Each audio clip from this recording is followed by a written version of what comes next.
Eu sonho com as árvores aqui. Eu cuido das árvores aqui. Me interessa falar da natureza porque eu me alimento e a minha grande fonte de inspiração é a natureza. As pessoas se sentem mais participativas, mais aconchegantes, mais aconchegadas na cidade mesmo. Eu enxergo no futuro uma floresta urbana na cidade de São Paulo.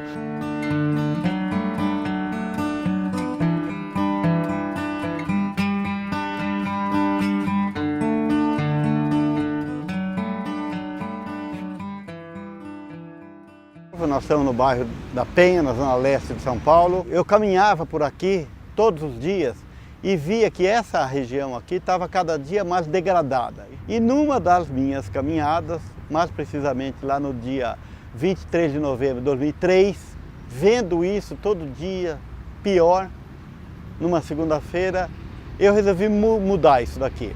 E eu falei, em 10 anos eu vou mudar tudo isso daqui. O pessoal começou a me falar que aqui tinha muitas árvores da Mata Atlântica. Falei, puxa vida, se existia isso daqui há 150, 200 anos atrás, eu vou fazer o seguinte, eu vou voltar com essas árvores que existiam aqui e vou agregar outras espécies também. Tudo da Mata Atlântica, que são árvores nativas, árvores brasileiras. E eu plantei e voltei no outro final de semana para ver como é que estavam essas 200 árvores. Não é que tinham destruído as 200 árvores. Falei, puxa vida, destruíram 200. Plantei 200, na beirada do rio, as margens do rio Ticoatira, aqui do lado. Falei, puxa vida, destruíram 200. Mas eu vou fazer o seguinte então agora, eu vou plantar 400 agora para ver o que acontece. E voltei também depois de 15 dias, não é que destruíram as 400? Falei, agora eu vou fazer o seguinte, eu vou plantar 5.000. Eu vou cansar o pessoal de destruir árvore agora. Eles não vão ter tempo para destruir 5.000 árvores. Lá em 2007, 2008 já tinha 5.000. Eu falei, não, agora vai 10.000. E teve um tempo que já teve 10.000. Agora vai para 15.000. Já teve um tempo que teve 15.000. Hoje tem 18.780. Em maio de 2007 foi criado o primeiro parque linear da cidade de São Paulo. Nada mais é do que este parque aqui.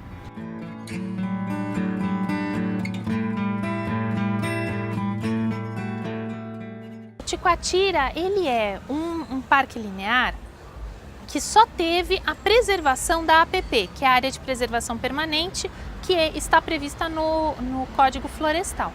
Aquelas árvores, segundo o que consta nas pesquisas, né, elas foram plantadas mais por um senhor que começou esse movimento de plantio. Foi uma iniciativa maravilhosa que levou a prefeitura a reconhecer aquela área como parque. Eu acho que o Parque Ticoatira ele foi um caso muito especial por ter sido o primeiro parque linear, a primeira discussão que levantou a questão dos recursos hídricos, de que modo a gente consegue se relacionar com eles. É sensacional a ideia, o conceito dos parques lineares, né?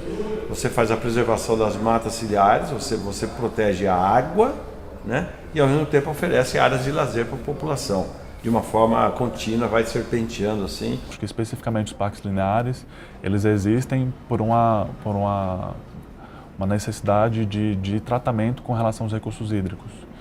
E isso, mais uma vez, eu acho que abarca melhorias para a população em diversos sentidos. Nos sentidos ambientais, nos sentidos paisagísticos, sentidos de qualificação urbana e tudo mais. Mas a vegetação ali não é a mais adequada, né?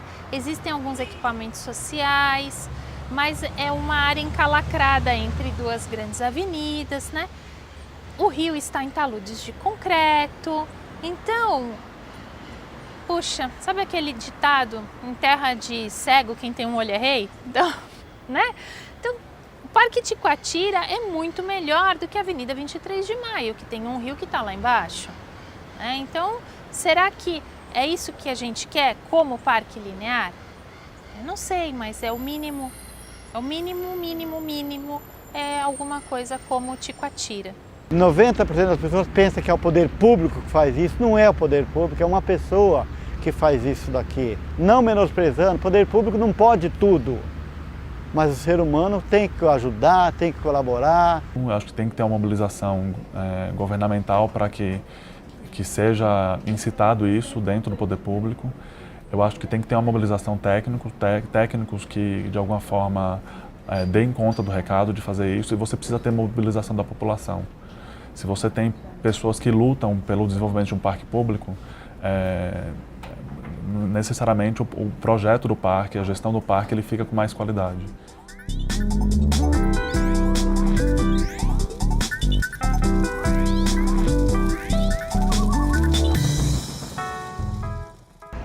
Floresta Urbana é uma organização sem fins lucrativos, fundada em 2008. Fundada por um grupo de amigos que se baseou na tese de doutorado do Jörg Spangenberg. E aí ele detectou que a vegetação na cidade tinha uma importância muito grande para o microclima, né? E aí ele começou a fazer essa pesquisa, alinhando a questão da natureza, da importância de trazer vegetação principalmente para as construções. E como era uma pesquisa muito profunda, ele trabalhou com a questão do histórico arquitetônico da cidade de São Paulo, o objeto de estudo era São Paulo. Também resolvemos criar a Floresta Urbana, né, com a principal missão de integração cidade com natureza. Então a gente gosta de ocupar a vegetação junto com o nosso estilo de vida. Então por isso que a gente trabalha muito a questão dos jardins verticais, por exemplo. Porque se falta espaço para fazer praça, floresta, parques, paredes numa grande cidade não falta. Uma coisa que precisa ficar muito clara, esse jardim vertical, ele precisa ser irrigado pelo esgoto que é tratado do próprio edifício. Não pode ser irrigado por água potável, de forma alguma, porque senão ele não vai fazer a função da vegetação, que é refrigerar o ambiente e equilibrar o ciclo hidrológico. Por exemplo, esse jardim é o segundo que a gente faz totalmente desplugado das redes de energia e de água de abastecimento. Então aqui a gente trabalha com energia solar para alimentar o bombeamento e água de reuso quando não dá, ou captação de água da chuva. A gente colocou a vegetação com um sistema inteligente, porque jardim vertical gasta muita água. É um dos entraves dos jardins verticais, é esse consumo alto de água que precisa. Então, numa crise hídrica como vive São Paulo, se só falar de jardim vertical sem um abastecimento um pouco mais sustentável, fica um pouco ambíguo, né? Cada metro quadrado de jardim vertical, estima-se que evapotranspira 5 litros dia. 100 metros quadrados equivalem a uma grande árvore, que são de 450 a 500 litros dia de evapotranspiração. Quer dizer, uma caixa d'água pequena por árvore. Então, é uma umidificação constante. No entanto, não faz sombra. Então, não é completo como é uma árvore, né? E é por isso que você não pode trocar uma árvore no chão por uma empena. Você pode, em casos onde não tem jeito de manter aquela árvore, realizar uma medida mitigadora. Tem um aspecto muito positivo na questão de refrescância, de diminuição de uso do ar-condicionado no lado interno das construções. Quanto mais vegetação, melhor o microclima. Então, os jardins verticais, eles ajudam a melhorar o conforto térmico. Os jardins verticais, eu acho que eles são essenciais, né? Eles trazem mais beleza, eles reduzem o calor, eles voltam a trazer biodiversidade, mas eu acho que é um dos itens entre tudo que a gente tem que fazer para deixar a cidade mais verde. O Jardim Vertical é a mesma relação de diversas iniciativas que são muito vanguardistas. Esses desafios, eles demandam do poder público a necessidade de regulamentação. O poder público hoje tem trabalhado, via Secretaria de Governo, Secretaria do Verde e Meio Ambiente, formas de regularizar isso no modo de encará-lo como uma iniciativa de política pública. O que continua faltando? A diretriz ambiental, que amarra ações como essas, né? Uma diretriz ambiental que amarrasse aonde nós devemos ter jardins verticais. E por quê?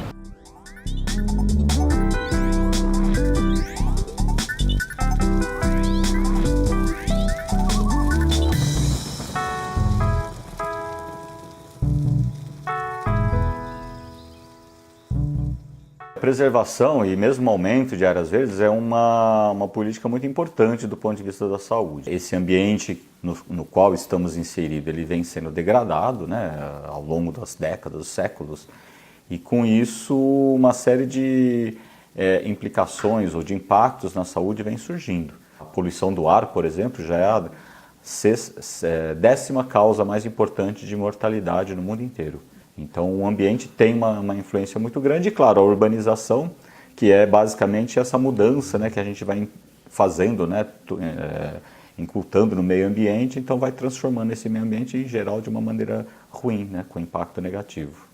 Nós tivemos uma urbanização sanitarista que eliminava os rios da paisagem e, com uma linha de fomento para sanear as cidades, ela aproveitava e fazia a marginal.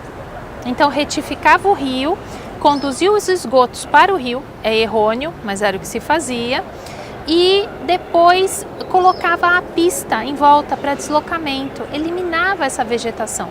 Então é uma sucessão de pequenos enganos ou grandes enganos, né, que nos trouxeram a essa situação atual.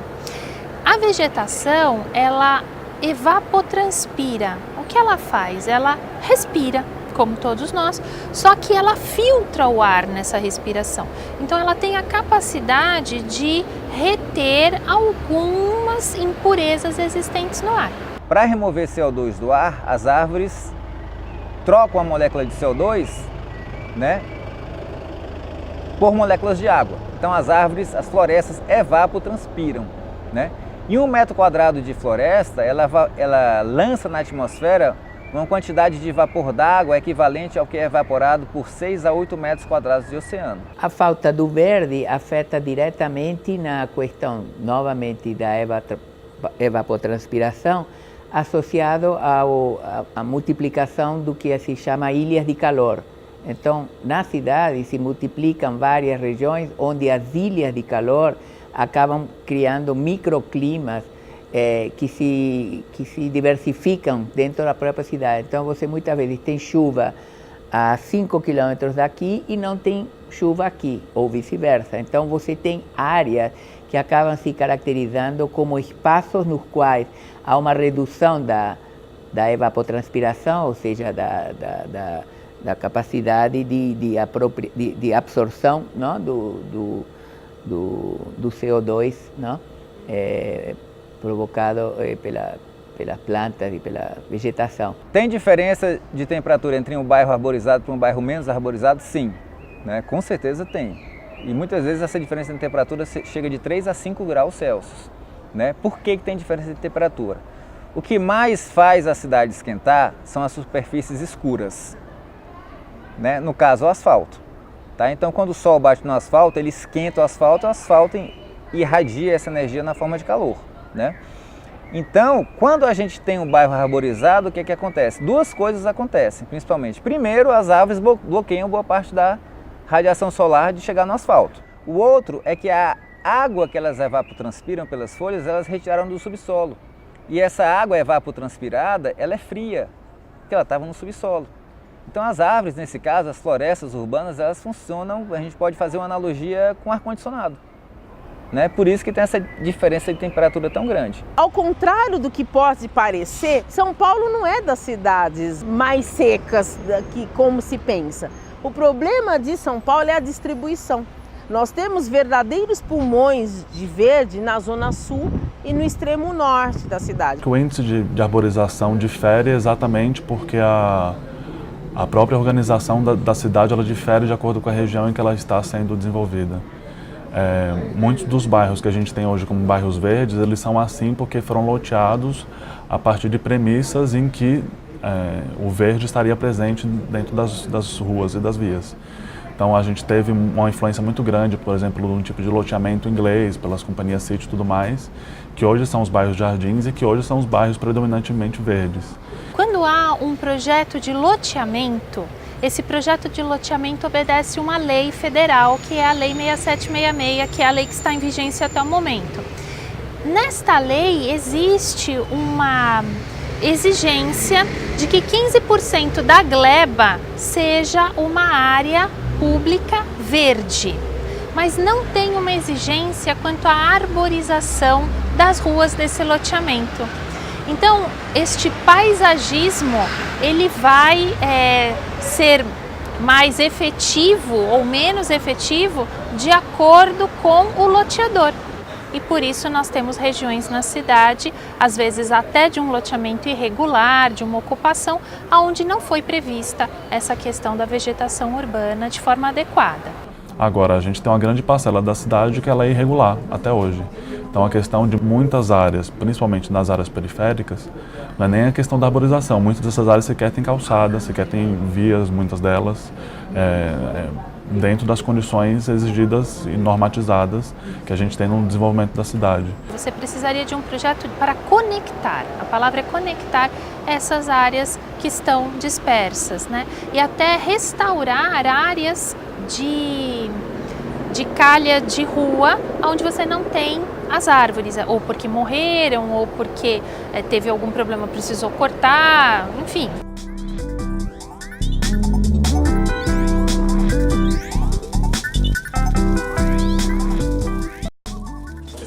Sou um artista plástico, um artista visual, que trabalho com intervenções urbanas na cidade de São Paulo.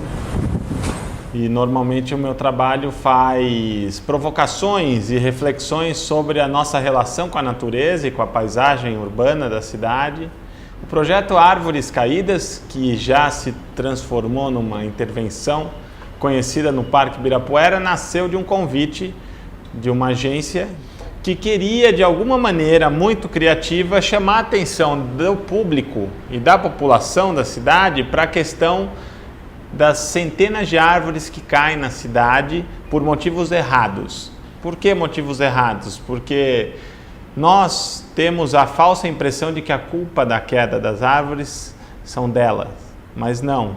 Nós que causamos esse distúrbio, né, nesses elementos verdes da paisagem, por exemplo, com calçadas e concreto que espremem as raízes, ou a poda incorreta, ou plantio inadequado, até de espécies que não são nativas. E tudo isso acabou gerando um pensamento que foi visitar o Parque Ibirapuera, e justamente lá no Ibirapuera tinha uma árvore, um eucalipto muito grande, caído, e grande mesmo, ele tinha 20 metros de comprimento, e depois a gente descobriu que ele pesava 10 toneladas. Eu propus replantá-lo no parque, porém de ponta cabeça, para chamar a atenção das pessoas, porque nós não vemos, ou seja, as raízes e tudo aquilo que é invisível aos olhos, e a arte torna visível, como disse Paul Klee.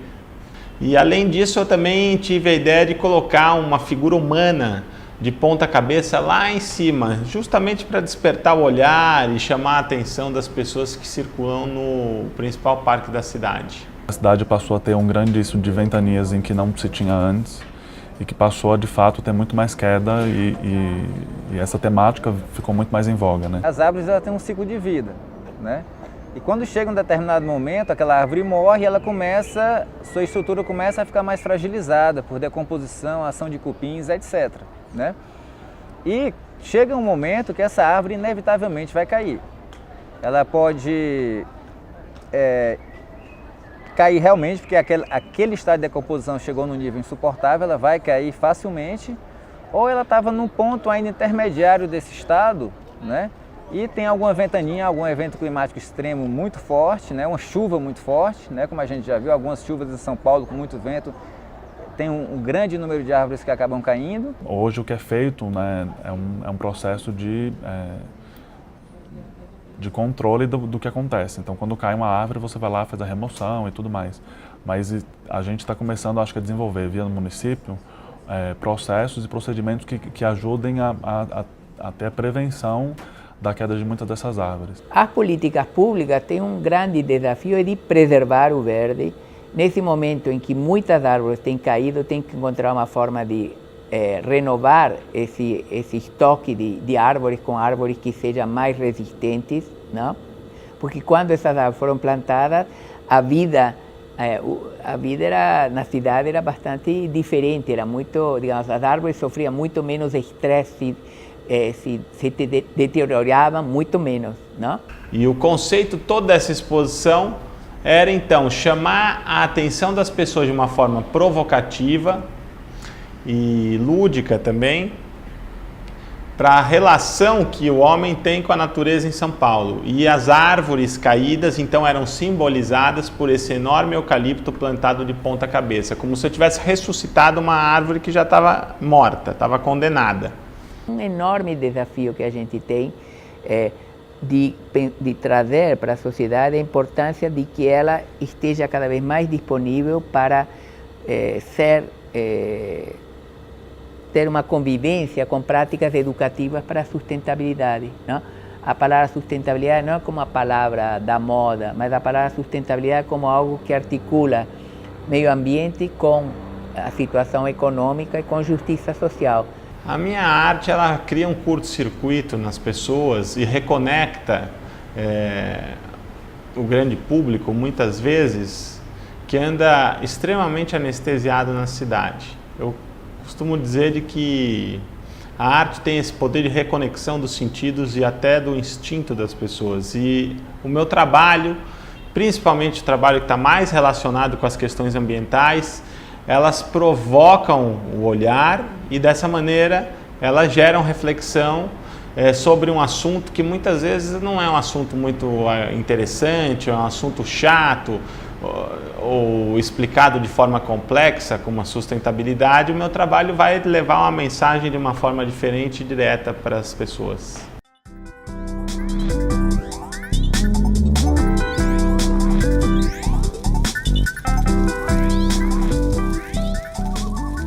Hoje eu trabalho o aproveitamento do resíduo lenhoso urbano, ou seja, das árvores que caem nas cidades, e transformar isso num mobiliário público e devolver isso para a população. Eu tenho uma parceria com o Parque Ibirapuera, onde eu tenho o maior número de peças. A ideia é estabelecer uma parceria entre o Ateliê Hugo França, a Prefeitura da cidade de São Paulo e a iniciativa privada, que também é muito interessante, que essa produção ela é feita com a ferramenta que é o símbolo do desmatamento, que é a motosserra, e nós invertemos a função dessa ferramenta e usamos ela para esculpir as árvores, mantendo sempre a referência de formas orgânicas, de texturas e devolvendo então esse objeto, ou seja, ela é pensada como uma escultura, mas tem uma funcionalidade. Eu acho um trabalho super interessante, eu acho que é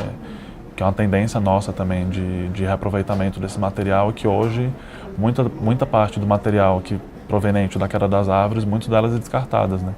Esse tipo de iniciativas, essa forma de estar fazendo um trabalho que valoriza o objeto e ao mesmo tempo aproveita esse recurso natural já num estado limite da sua sobrevivência, é fantástico. Eu tento cada vez mais fazer do meu trabalho de arte e o meu trânsito, digamos assim, nacional e internacional, para levar esses conceitos de educação ambiental para as próximas gerações. A gente tem essas questões principalmente da arborização urbana, do aproveitamento desse resíduo, problemas sérios, né? Principalmente numa cidade como São Paulo, que a gente precisa repensar essa floresta urbana. O ativismo significa exatamente essas atitudes proativas, né? Se elas estiverem conectadas com ações públicas do governo, melhor.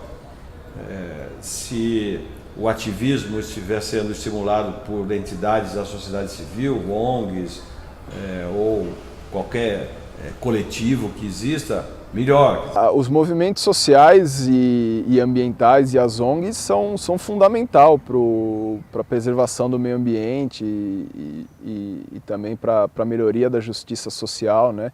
Acho que são eles que sempre estiveram à frente, batalhando e puxando pela mudança, né? Eu acho que tem um sentimento de compartilhamento e soma de pessoas que querem fazer uma cidade diferente que está muito forte. Então, basta conhecer essa turma que está por aí. Tenho certeza que tem gente em todos os locais, todas as escolas, regiões de São Paulo, tem gente querendo fazer diferente.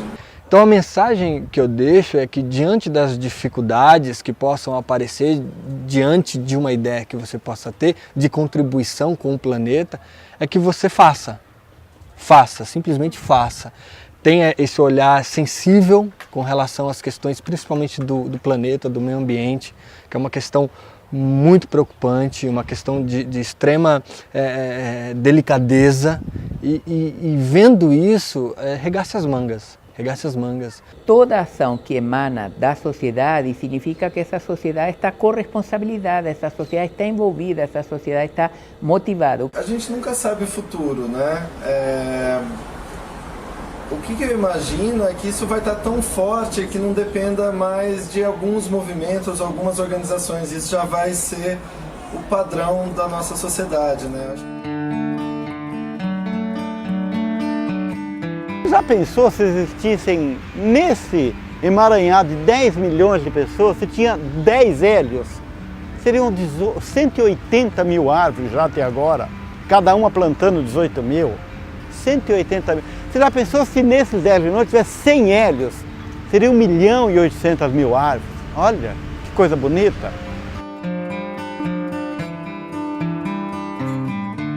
Se tem um sonho, faz. Aqui, por exemplo, vieram pessoas com a muda, plantaram. Se você puder ver seco, rega, converse com ONGs, com empresas, com entidades.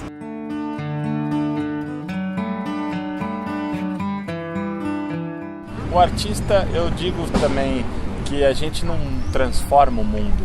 O artista esculpe pensamentos.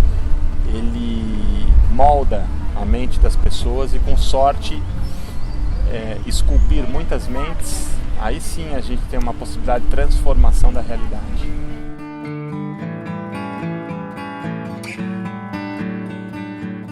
Eu enxergo no futuro uma floresta urbana na cidade de São Paulo. Com a boa vontade e com a participação de cada indivíduo é que a gente pode fazer isso.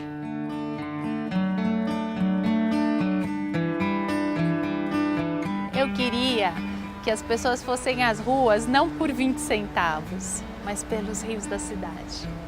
Eu queria que as pessoas fossem às ruas daquela forma, gritar que elas querem parques lineares, que elas querem jardins verticais ou por sua beleza ou por serem medidas mitigadoras, que elas querem árvores nas ruas, que elas querem menos muros, que elas querem mais praças. Né? Eu queria isso, eu queria que as pessoas clamassem por educação ambiental.